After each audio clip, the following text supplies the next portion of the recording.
It is our top story tonight. Governor Sarah Palin says she thinks AGIA and TransCanada are the way to get a gas pipeline that benefits Alaskans the most. Today, she made her reasons clear. CBS 11's Andrea Gusty joins us now from the newsroom to break down what the governor had to say. Andrea? This is it. The scrutinization of AGIA and the TransCanada proposal has officially kicked off. Today, the governor, her gasland experts, outside consultants, lawmakers, and average citizens all gathered to learn and talk about the plan that may finally get this gas pipeline built. Ask any of the experts and they'll tell you the natural gas pipeline and the money and energy it'll bring the state is the future of Alaska. State officials say they have the plan that will get the project done. We've been dreaming, craving, hoping for this for decades here in Alaska.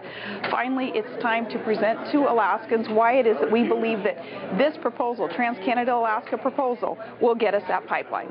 The entire proposal is thousands of pages long. Technical facts and figures that illustrate how the entire process will work and what Alaska has to gain from it. We've been involved in the oil industry now for 30 years.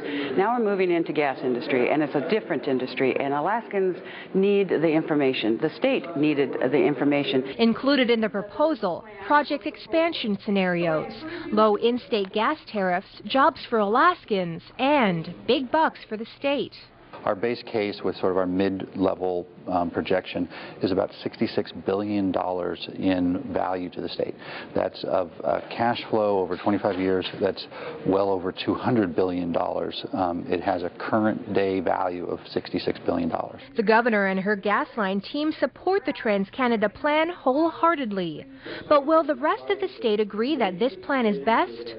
The Alaska Gasline Public Forum was designed to give everyone the information they need to make an educated decision. Like others here, I'm here to learn, find out what's in the package, find out what, the governor's proposed, what TransCanada's proposed, and look for ourselves whether it's the best deal. Over the next few days, the experts will be on hand to help the public decide whether TransCanada is the company to build the natural gas pipeline or not. The Gasline Public Forum will continue through Friday at the Sheraton Anchorage Hotel. Again, it is free and open to the public. Then, over the next 30 days, lawmakers and the governor's Gasline team will be traveling around the state to talk about the details of this proposal to make sure everyone is on the same page. And then lawmakers, of course, will head to Juneau to make that final decision. To check out all of the AGIA application, the recommendation, everything that the governor is proposing, log on to our website at ktva.com.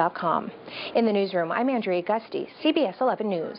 Skyrocketing fuel costs in Alaska led Anchorage Mayor Mark Begich to email Governor Palin his concerns. In addition to Governor Palin's plan to offer Alaskans $100 a month energy credits, Mr. Begich told her the state needs long-term solutions too, things like building energy-efficient power plants and looking at where community rail service would work. You have to have kind of both. The short-term fix is important right now. I don't know how they'll deal with that, but at the end of the day, you start thinking about these long terms. Mayor Begich's plan, developed with help from mayors on the Kenai Peninsula and in the Mat-Su Borough, would cost the state $650 million. If you thought gas prices were bad here, it's worse in the bush. This is the first time the fuel barge has been up the river to deliver gas and diesel since fall of last year, and the new prices are in. Overnight in Antioch on the Kuskokwim River, gas jumped from $4.62 to $5.53 a gallon, and diesel went from $4.38 to $6.19 a gallon. Antioch isn't the only village to get hit. The price goes up higher the further up the river the barge goes, and other villages are bracing. There's definitely, if there isn't an alternative fuel efficiency out here somehow, I really honestly don't see how people are going to survive. Gas and diesel prices are expected to jump again when the next fuel barge goes up the river. And for the rest of the state, the average price of a gallon of regular jumped, but of course not as bad as in rural Alaska. In Anchorage, it's looking like $4.02 per gallon. In Fairbanks, $4.09 seems to be the norm tonight. And in Palmer, they're paying $4.16. And it is no surprise, prices jumped on the oil market as well. The price for a barrel of Alaska crude jumped up to more than $3, finishing at $131 per barrel.